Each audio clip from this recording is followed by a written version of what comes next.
Welcome to this episode of Accounting and Tax Tips, Smart Strategies for Small Business Success, with certified public accountant Tina Moe.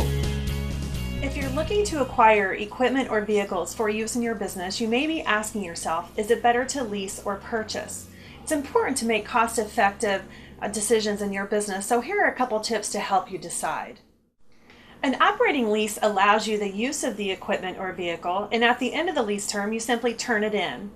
You don't have any ownership, and you don't have an option to own it.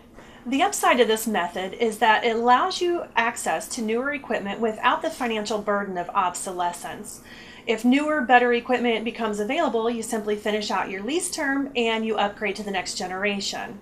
Also, this type of lease is much easier to budget typically on the monthly payment and rarely does it require a down payment.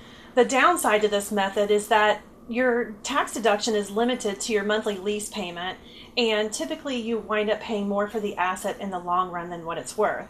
And keep in mind, you're still on the hook for the lease even if you quit using the equipment. The second type of lease is called a capital lease, and this is very similar to obtaining a loan to buy an asset. You have access to the equipment, and at the end of the lease term, you have what's called a bargain purchase option, or a BPO. This is typically where you have the opportunity to buy the asset for either the fair market value or a dollar.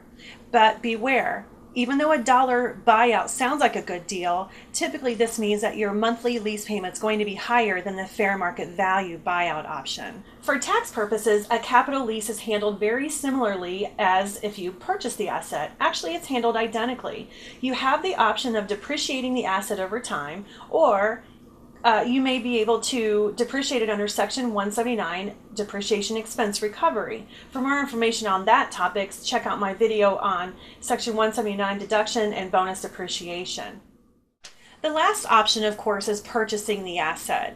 Usually this is an easier way to go if you can afford it, and it won't put too much of a damper on your cash reserve.